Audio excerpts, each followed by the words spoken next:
Một đầu tiên là ngày này admin do video mới ngò chạy chun bom ổn tại tôi cho mọi người AutoCAD comment còn một đấy trong do comment đi muốn cứ overkill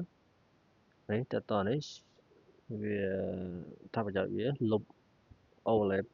object mình nên object truth gì kia vì ai để lục bán đợi cắt ở trong ta cái này nè để bị gì kia phải một tiết tại tôi cho mọi người cái này rí và vài sợi cho mọi người thì buồn trong cái cứ thị khaoហើយចង់ដឹងថា company មួយៗហ្នឹងប្រើបែបម៉េចតោះទៅមើលវីដេអូខាងក្រោមវីដេអូទី1គឺ comment overkill ឧទាហរណ៍ថាឥឡូវ admin មាន10 ចេះ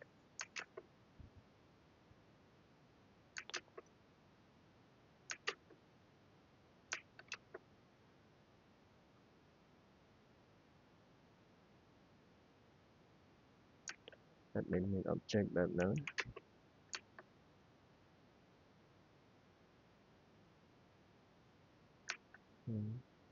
admin មាន object បែបហ្នឹងបន្ទាប់មក admin គូពីលើវាចេះមានន័យថាអាពីរនេះវាជាប់គ្នាវាត្រួតស៊ីគ្នាឃើញឃើញទេមានន័យថាអាបន្ទាត់នេះត្រួតស៊ីដល់ពាក់កណ្ដាលហើយនេះទៀតវាបញ្ចូលមកនៅពាក់កណ្ដាលចឹងមានន័យថាយើងគូ overlay ហើយនេះជាក់ស្ដែងខ្ញុំ move ឲ្យស្មើនេះបន្ទាប់មកអានេះវាឡាញវាមកឡាញវាប៉ុណ្ណេះដល់នេះហើយប៉ុន្តែខ្ញុំចង់គូបន្ថែមទៅលើទៀតខ្ញុំគូពាក់កណ្ដាលចេះមានន័យថា object ត្រួតគ្នាហើយនេះដូចគ្នានេះមកឡាញវាដល់ប៉ុណ្ណេះប៉ុន្តែខ្ញុំចង់គូចេះទៀតតែអត្ថប្រយោជន៍វាបែបហ្នឹងគឺ overkill អញ្ចឹងយើងចុច comment overkill ហ្នឹងចុចលើ object ចុច OK ចឹងមានន័យថា object ដែលត្រួតស៊ីគ្នាមកហ្នឹងវាកាត់អាកន្លែងចំណុច overlay មានន័យថាចេះឧទាហរណ៍ object 2នេះអញ្ចឹងចឹងកន្លែងដែលវាកាត់បានកន្លែងវាកាត់ចេញហើយវា connect បញ្ចូលគ្នាវាកាត់កន្លែងនេះបាត់ហើយ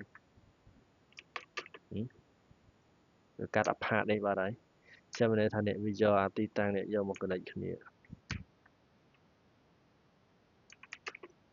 វាយកទីតាំងនេះមក connect គ្នាបងប្អូនយល់ទេអ្នកមានន័យថាវាយកទីតាំងនេះមកភ្ជាប់គ្នាហើយវាភ្ជាប់គ្នាពីអាហ្នឹងមកហ្នឹងជា line ទៅមួយទៅមកតោះនេះនេះគឺ comment overkill ហើយ comment ទី2នោះគឺ comment area comment area ឧទាហរណ៍ថាខាង MVP ត្រូវការគណនាមសិនជាអីដឹងចំនួនដឹងផ្ទៃកន្លះរបស់បន្ទប់អីចឹងយើងគណនាឧទាហរណ៍ថាឥឡូវខ្ញុំមានបន្ទប់ខ្ញុំមួយបណ្ដោយ1ម៉ែត្រទៅតឹងកន្លះម៉ែត្រឧទាហរណ៍ទូចមួយជាក់ស្ដែងមិនដែលមានបន្ទប់ណាតូចចឹងឯងអញ្ចឹងមកយើងចង់ដឹងថា area ហ្នឹងមិនមែនធម្មតាយើងគិតទៅយើងដឹងហើយបើបណ្ដោយ1ម៉ែត្រនេះ1ម៉ែត្រវាស្មើនឹងបើគិតជាមីលីម៉ែត្រការ៉េវាម៉ែត្រ5សែនត្រូវ5សែនមីលីម៉ែត្រការ៉េអញ្ចឹងយើងចុច area មកខ្ញុំមើលបារខាងក្រៅវាដាក់ថា object អញ្ចឹងខ្ញុំ select លើ object ឃើញទេនេះខាងក្រៅវាដាក់ថា area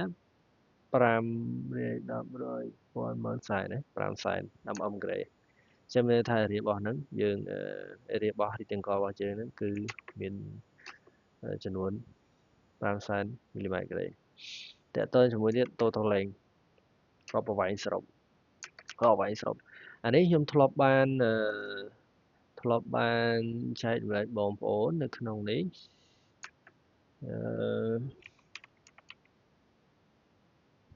sorry អាចចូលមើល file តែម្ដងគឺ comment total length ដែលខ្ញុំធ្លាប់ share នៅក្នុងនេះឈប់ឯកសារច្រើនដែរចាំទី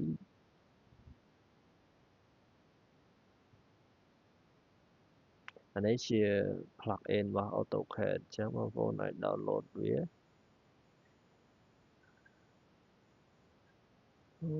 នៅកន្លែងណាទេមានតម្លាក់យូរហើយអាហ្នឹង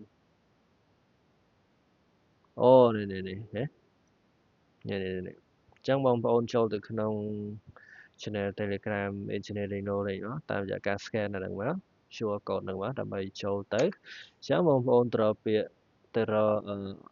file នេះដែលខ្ញុំធ្លាប់ share បងប្អូន download file នេះ tôi hai từ nghe chăm admin prap admin hot trên video nào mới mà thấy admin trong phải hai mong tiền total này ní admin ban add plugin đằng mà hỏi add as dương chơi ap upload nè cái total này nè như vậy nè chơi đằng mà dương chơi load close នៅក្នុងនេះដែរវាប្រាប់ថា comment total លេងបាន add ហើយ comment វាគឺ TL អញ្ចឹងយើងចាំ comment total លេង TL ឧទាហរណ៍ថា admin មាន object មួយប្រវែង2ម៉ែត្រ object មួយប្រវែង2ម៉ែត្រ admin មាន object នឹង5 admin មាន object នឹង5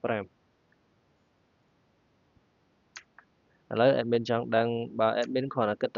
គិតមាត់ក៏បានដែរអានេះ2ម៉ែត្រប្រវែងវា2ម៉ែត្រអត់បង្ហាញនៅកន្លែងនេះប្រវែង2ម៉ែត្រប្រវែងរបស់វា2ម៉ែត្រហើយឧទាហរណ៍ថាឥឡូវ admin ចង់ដឹងថា object ហ្នឹងមាន5ធម្មតា2ម៉ែត្រគុណ5វា10ម៉ែត្រប៉ុន្តែខ្ញុំអត់ចង់អញ្ចឹងទេបើសិនជាយើងមាន object ច្រើនយើងត្រូវការជំនួយដើម្បីជួយយើងអញ្ចឹងយើងចុច TL select object enter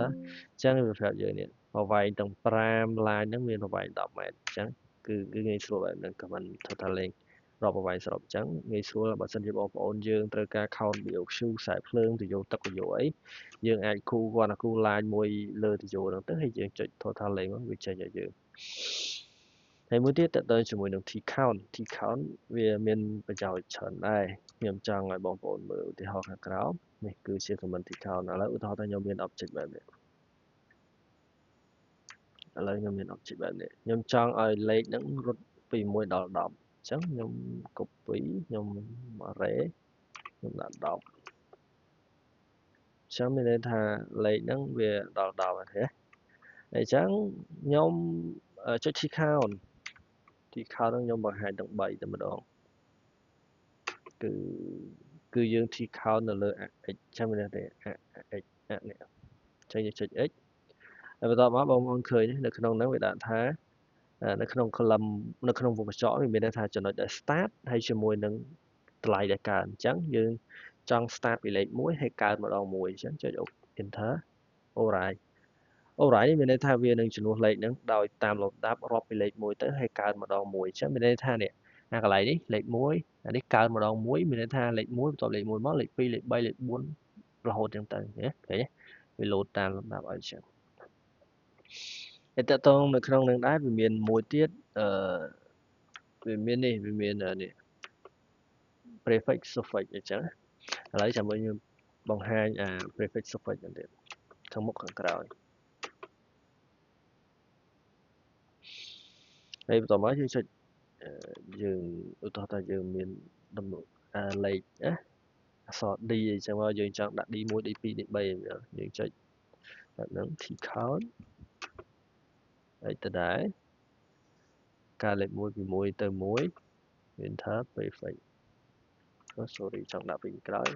prefix comment នេះបើសិនជាបងប្អូនគិតថាវាអាច apply លើការងារបងប្អូនបានល្អហើយតើតើជាមួយអាហ្នឹងតម្លៃកើនម្ដង1មានន័យថា D1 D2 D3 រហូតដល់ D5 switch ខេ D1 D2 D3 D4 D5 x ឧទាហរណ៍ថាឥឡូវខ្ញុំចង់ដាក់ធ្វើជាមេគុណណា2ម្ដង2 2ម្ដង4អីចឹងទៅហេអញ្ចឹងខ្ញុំចង់ដាក់មេគុណអញ្ចឹងខ្ញុំអាចធ្វើបែបនេះបានឧទាហរណ៍ថាអញ្ចឹងអានេះsorry ដាក់អញ្ចឹងចាត់ចេញត្រូវបើដាក់អញ្ចឹងបានត្រូវមានន័យថាអានេះជាមេលេខយ៉ាខ្ញុំថាយើងចង់ធ្វើជាមេលេខនៅក្នុង AutoCAD អីចឹងយើង array វាមក array វាយកប្រហែល10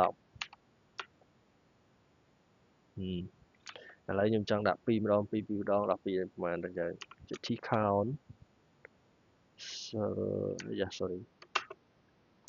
T count select object អាហ្នឹងខុសវាអានេះម្ដងតែយើងចង់ដេញវាពីលើចុះក្រោមអញ្ចឹងy កើនម្ដង1ដាក់ suffix ទៅដែរណា 2 ម្ដង 2 2 ម្ដង 4 អីចឹងទៅ អូខេ អញ្ចឹងT count វាមានអត្ថប្រយោជន៍បែបហ្នឹង បងប្អូនអាចយកទៅប្រើប្រាស់បានតាមអ្វីដែលបងប្អូនគិតថាមានប្រយោជន៍ បើកុំភ្លេចបើចូលចិត្តវីដេអូកុំភ្លេចជួយចុច like page និង share ហើយក៏ដូចជា subscribe channel YouTube នៅក្នុង description ខាងលើផងបាទអរគុណច្រើនជួបគ្នានៅវីដេអូក្រោយ